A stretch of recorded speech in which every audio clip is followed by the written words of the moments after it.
আচ্ছা গুলটে, 51 থেকে বল দেখি। 51, 52, 53, 54, 55, 56, 57, 58, 59, 60, 61। 57, 59, 60, সেগুলো আবার কি? 61 আগে তো 60 হবে। 41 এর আগে যেমন 40 হয়, 31 এর আগে যেমন 30 হয়। তুই কি নতুন করে বই লিখছিস নাকি সংখ্যা আবিষ্কার করছিস?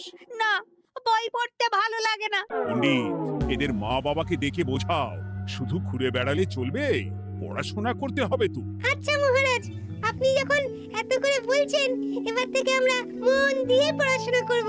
হ্যাঁ, আর বলিস না, তোদের গিন্নিমা আজকে চুনো মাছের চচ্চড়িটা যা বানিয়েছিল না, আহ, পুরো মাখন। গিন্নিমাতে এতদিন জানতাম সরষের তেল দিয়ে রান্না করতো, এখন কি মাখন দিয়ে রান্না করছেন নাকি? আরে দূর, মাখন দিয়ে রান্না করবে কেন? যাই হোক, বাদ দে। উফ, বিকেল বেলা আমাদের বাড়িতে চলে আসিস, তেলে ভাজা দিয়ে মুড়ি খাবো। আর সাথে একটু পেঁয়াজ কুচি আর শসা থাকলে একেবারে জমে যাবে। এ কি মন্ত্রী, তুমি এখানে দাঁড়িয়ে দাঁড়িয়ে গল্প করছো, কোনো কাজ নেই? রাজসভা তো একটু পরে শুরু হবে, তাই একটু ফাঁকা সময়ে। বুঝেছি। বেশি বকবক না করে রাজসভায় এসো, আজকে একটা গুরুত্বপূর্ণ আলোচনা আছে। ঠিক আছে, আমি আসছি। তাহলে বিকেলে চলে আসিস। হ্যাঁ হ্যাঁ মন্ত্রী মশাই, একদম চিন্তা করবেন না।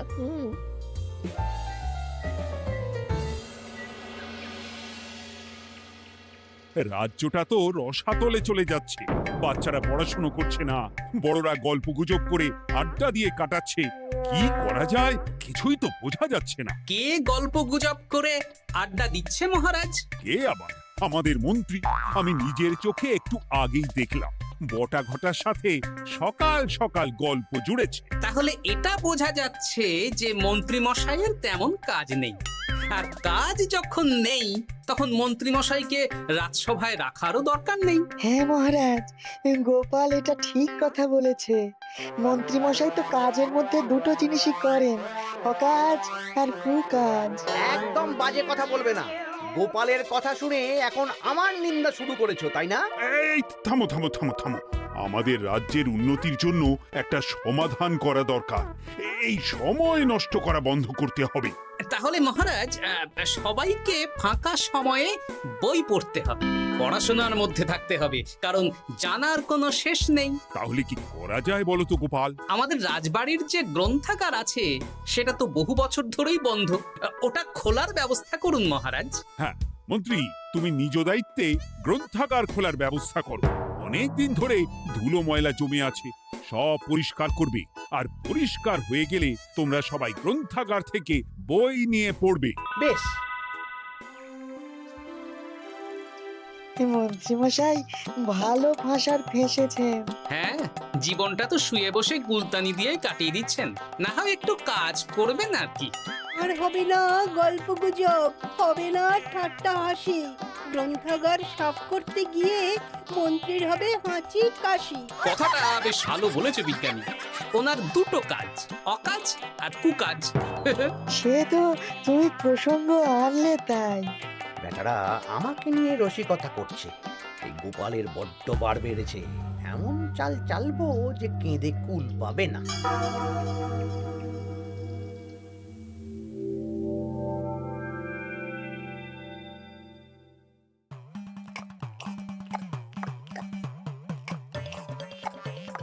বেশ সুখে ছিলাম, কিন্তু হঠাৎ করে গোপাল আর মহারাজের সহ্য হলো না, চাপে পড়ে গেলাম।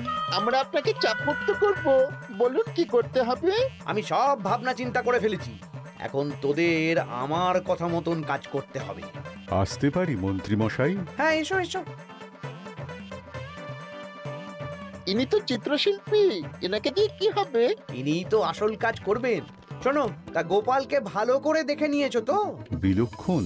একটা পাতায় গোপালের ছবি আঁকতে হবে, ওপরে লেখা থাকবে কৃষ্ণনগরের ভবিষ্যৎ।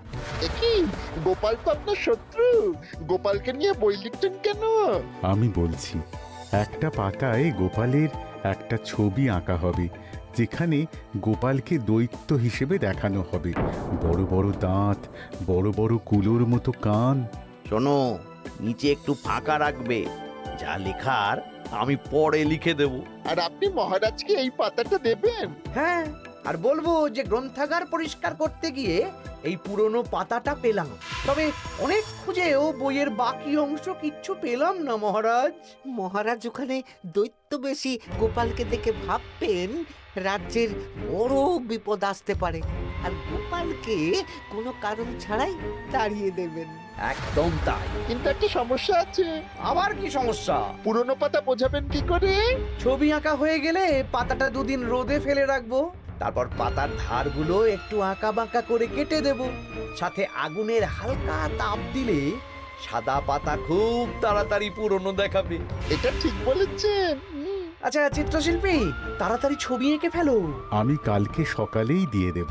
বেশ বেশ। আর বটা ঘটা, তোদের কালকে থেকে একটু আমার সাথে হাতে হাতে কাজ করতে হবে। হ্যাঁ, সে আমরা আপনার সুখে দুঃখে পাশে থাকবো।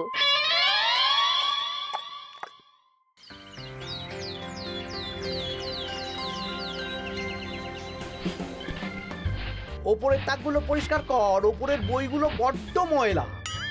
কি মন্ত্রী, কাজ হচ্ছে? কাজ করছেন না, বরং কাজ করাচ্ছেন। কাজ হওয়া নিয়ে দরকার, সে আমি করি বা অন্য লোক, তাতে কি যায় আসে? যায় আসে মন্ত্রী মশাই।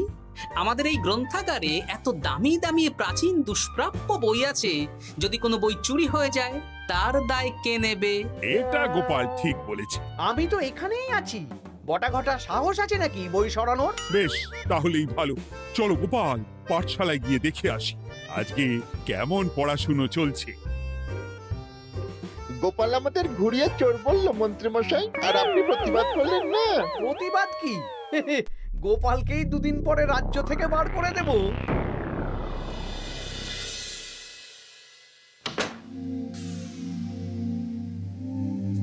মন্ত্রীমশাই, ছবি আঁকা হয়ে গেছে। কই দেখি দেখি দেখি। সাব্বাস, এই তো চাই। এই ছবি দেখে মহারাজ চমকে যাবে। এবার পাতা পুরনো করার কাজটা করে ফেললেই কেল্লা ফতে।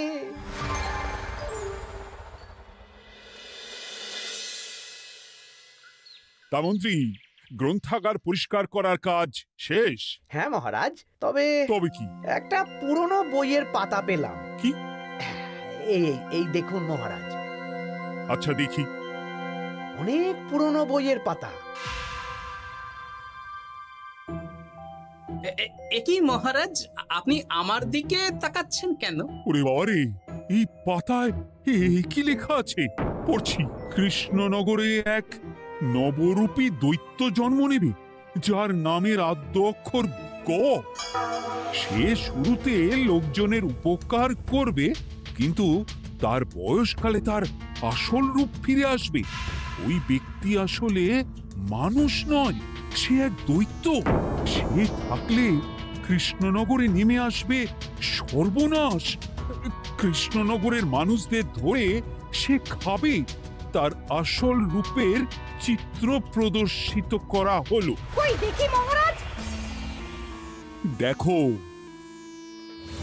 সত্যি তো, এই দৈত্যকে একদম গোপালের মতন দেখতে। মহারাজ, আমার মনে হয় যে গোপালকে এই রাজ্যে ঠাঁই দেওয়া একদম ঠিক হবে না। কোন দিন গোপাল মানুষ থেকে দৈত্য হয়ে আমাদের খেয়ে নেবে বলা তো যায় না। উল্টো পাল্টা কথা বলবেন না মন্ত্রী মশাই। ওই দেখুন মহারাজ, গোপাল কেমন রেগে উঠছে। এক্ষুনি দাঁত বেরোলে কিন্তু হিতে বিপরীত হয়ে যাবে। আরে কিসের হিতে বিপরীত? কই দেখি। দেখো দেখো, এ তো কোনো দুষ্প্রাপ্য বইয়ের পাতা, তাই মিথ্যে কথা লেখার সম্ভাবনা কম। বিশ্বাস করুন মহারাজ, আমি দৈত্য নই, আমাকে ফাঁসানো হচ্ছে। গোপালকে দূর করুন মহারাজ। কোনো অঘটন ঘটে গেলে কিন্তু আমাকে বলতে পারবেন না যে আমি আগে থেকে সাবধান করিনি। হ্যাঁ গোপাল, তুমি আর এই রাজ্যে থেকো না, আজ রাত্রেই চলে যাও। আমি জানি তো মানুষ অবস্থায় অনেক উপকার করেছো বা করছো, কিন্তু দৈত্য হয়ে উঠলে তখন রাজ্যের মানুষকে কি জবাবদিহি করব বলো? বিশ্বাস করুন মহারাজ, আমি মানুষ। চুপ! এই কে আছো? গোপালকে ঘাট ধাক্কা দিয়ে বের করে দাও। যেন আজকের পর এই রাজ্যে আর না দেখি। মহারাজ এসব বিশ্বাস করলেন? মন্ত্রী মশাই জোর খাটালেন যে, কি আর করা যাবে। এখন যতদিন না কোনো উপায় হচ্ছে এই রাজ্যের বাইরেই থাকতে হবে। তবে তবে কি? একটা সন্দেহ হচ্ছে বুঝলে, আগের বছর যখন বেতন বেড়েছিল রাজসভা থেকে একটা চিঠি দিয়েছে, সেটা আছে? হ্যাঁ, আছে তো। দাও তো, যাওয়ার পথে একটু বিজ্ঞানীর বাড়িতে যাব বুঝলে।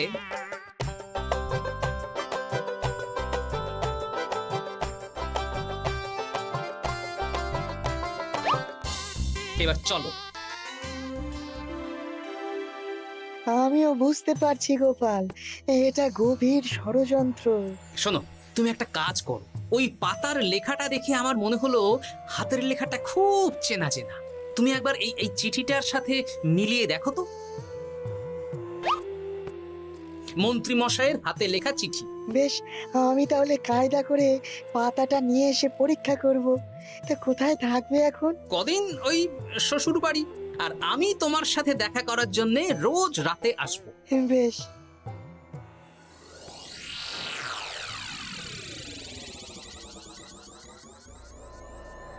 আসতে পারি মহারাজ? ও বিজ্ঞানী, এসো এসো এসো। বলছি মহারাজ, পাতাটা চাই, আজকে রাতের জন্য দেবেন? হ্যাঁ, নিয়ে যাও নিয়ে যাও। ওই পাতা দেখলেই আমার ভয় লাগছে।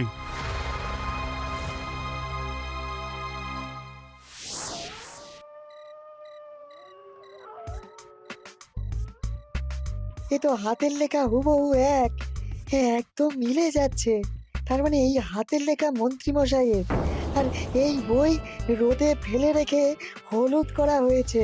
আসতে পারি বিজ্ঞানী? এ কি, এ কে তুমি?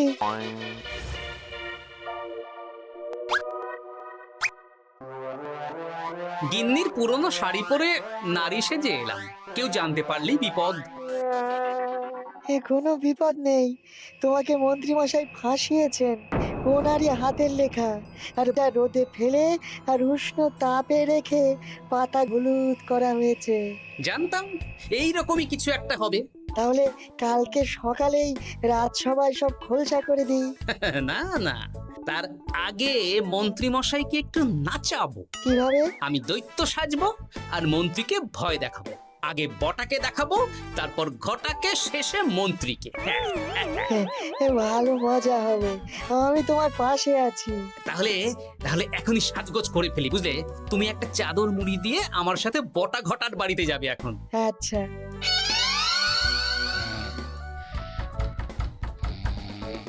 হে, এক ঘটা দেখ না।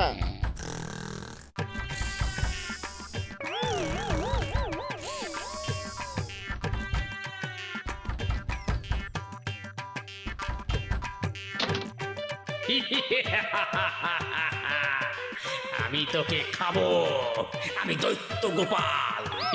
বাবারে, আসল দায়িত্ব কি করে হয়ে গেলে? পালাই, এই ঘটা ওঠ। পালিয়ে কোথাও যেতে পারবি না।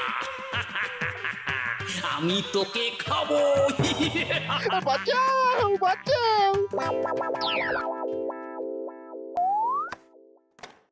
কি হলো? বটা কোথায়? এ বটা, বটা, এ কি হলো তোর? কোথায় গেলি? দৈত্য গোপাল আমাকে ধরে নিয়ে যাচ্ছে। মানে এটা কি? আমি গোপাল দৈত্য, আজ রাতে বটাকে গলাদ্ধকরণই আমার ভোজন। কাল তোর পালা। ওরে বাবা রে, কি কাণ্ড! আমাকে খেও না। চুপ, আমি মানুষ। এবার বল, আমাকে ফাঁসানো হচ্ছিল কেন? বল। আমি কিছু জানি না, সব মন্ত্রী মশাইয়ের চক্রান্ত। আমাকে ছেড়ে দাও। এখন না, পরে ছাড়বো। শোনো বিজ্ঞানী, এখন এর মুখ হাত পা ভালো করে বেঁধে ফেলো দেখি। আমি এক্ষুনি বাঁচছি। আর ভোরবেলা একটা কাজ করতে হবে, আমার কয়েকটা নাতি নাতনিকে তোমার বাড়িতে নিয়ে আসবো, আর তারপর। আচ্ছা। আমি এখন চললাম, দরজাটা ভালো করে বন্ধ রেখো।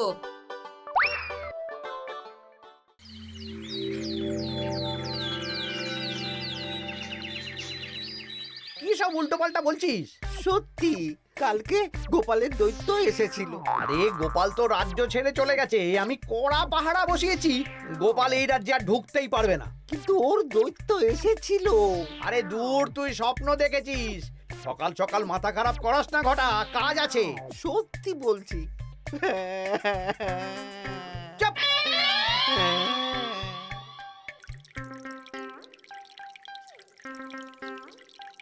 মহারাজ, আমি কানা ঘুষো খবর পেলাম বটাকে গোপাল দৈত্য কালকে রাতে তুলে নিয়ে গেছে। হ্যাঁ, আমিও তো তাই শুনলাম। কি সর্বনেশে দিন এলো! এতদিন তো এই বিপদ ছিল না। কালকে গোপালকে তাড়িয়ে দেওয়ার পরেই গোপাল দৈত্য হয়ে সব শুরু করলো নাকি? আরে দূর দূর, আরে গোপাল দৈত্য হবে কি করে? মানে তুমি তো ওই পাতাটা দেখিয়ে বললে। না মানে আমি বলতে চাইছি যে মহারাজ, গোপাল দৈত্য হয়ে এই রাজ্যে বিপদ আনতে পারে, কিন্তু সেটা তো এই রাজ্যে থাকাকালীন। এখন তো রাজ্যেই নেই, তাহলে আমি তো এর মাথা মুন্ডু কিছুই বুঝতে পারছি না। সর্বনাশ হয়ে গেছে মহারাজ। কি হলো পুটির বাবা? আজ সকালে গোপাল দাদার মতন দেখতে একটা দৈত্য এসেছিল আমাদের বাড়িতে, আর পুটি ট্যাপা পুচকে তুলে নিয়ে গেছে। এবার আমাদের কি হবে মহারাজ? এ কি সর্বনেশে কাণ্ড রে বাবা! দূর, কি সব বলছো? সত্যি পুটির মা সকাল থেকে কাঁদছে, সকাল থেকে। আজকে ওরা তিনজন পাঠশালাতেও আসেনি। এই সেরেছে। মহারাজ, গোপালকে তাড়ানোর পর থেকে তো দেখছি বিপদ শুরু হলো। এতদিন তো কোনো বিপদ ছিল না। সেনাপতি, তুমি তোমার প্রহরীদের নিয়ে গোপাল দৈত্যকে খুঁজে বের করার চেষ্টা করো। আচ্ছা মহারাজ। আর এই যে মন্ত্রী, বলুন মহারাজ। আজ থেকে রাজ্যের সব দোকান, বাজার, হাট অনির্দিষ্টকালের জন্য বন্ধ থাকবে। সবাই বাড়িতে থাকো, ঢেঁড়া পিটিয়ে দাও।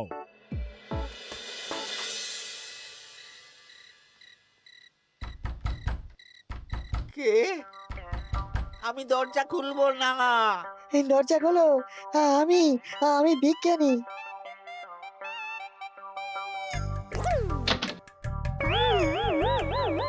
এবার আমি তোকে খাবো। আমাকে ছেড়ে দাও, আমাকে ছেড়ে দাও, ছেড়ে দাও, আমাকে আমাকে ছেড়ে দাও। ছেড়ে না, ছিঁড়ে খাবো।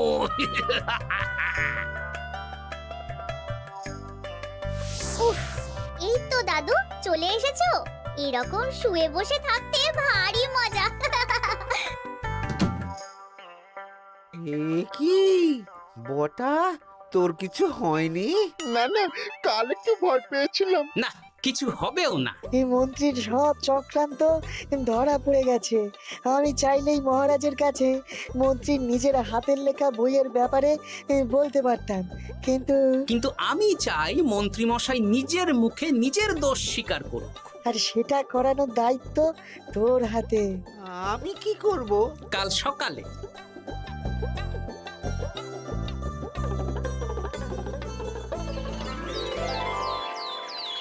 কালকে আবার ঘটাকে তুলে নিয়ে গেছে।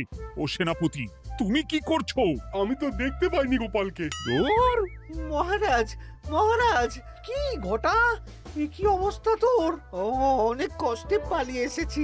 গোপাল খেতে গিয়েও খায়নি আমাকে। মানে মানে ও বলছে আপনাকে খেতে চায়। গোপাল কি দৈত্য নাকি যে আমাকে খাবে? হ্যাঁ, ভয়ানক দৈত্য। এই তো আমি পাতাটা এনেছি, দেখো তো একবার। হ্যাঁ হ্যাঁ হ্যাঁ, এইরকম। ওরে বাবা, কি ভয়ানক! এই গোপালটা কি শুরু করেছে বলতো? গোপাল দৈত্য হবে কি করে? এই ছবির নিচের লেখাটা তো আমার, তুই জানিস না নাকি? না মানে কিছু না, কিছু না। তোমার লেখা মানে? না না, আমার লেখা না, মানে আমি খুঁজে পেয়েছি আর কি। আপনি সত্যি না বললে আমার কাছে কিছু প্রমাণও আছে মন্ত্রী মশাই, যে এই পাতার লেখাটা আপনার। হ্যাঁ, এটা মন্ত্রী মশাইয়ের লেখা, আমি সব জানি। এই তোকে বলতে বলেছি। না না না না না, এবার আমি বলবই। আগে আমার প্রাণ, তারপর আপনার মান। মন্ত্রী মশাই এই পাতাটা নিজে লিখেছেন, আর গোপালের ওই ভয়ানক ছবি একজনকে দিয়ে আঁকিয়েছেন। রোদে রেখে ও আগুনে উষ্ণ তাপে পাতাটা হলুদ করেছেন আর ধারগুলো আঁকা বাঁকা করে কেটেছেন যাতে দেখে পুরনো মনে হয়। সব বাজে কথা। কোনো বাজে কথা না। এই দেখুন মহারাজ, মন্ত্রীর হাতের লেখা একটা চিঠি আর বইয়ের লেখা একদম এক।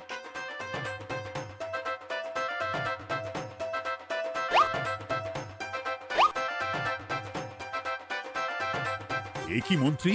ইয়ে না মানে কিন্তু গোপাল যদি সত্যিই দৈত্য না হয় তাহলে বাচ্চাগুলোকে আর বটাকে কে ধরে নিয়ে গেল? আমি ধরে নিয়ে গিয়েছিলাম।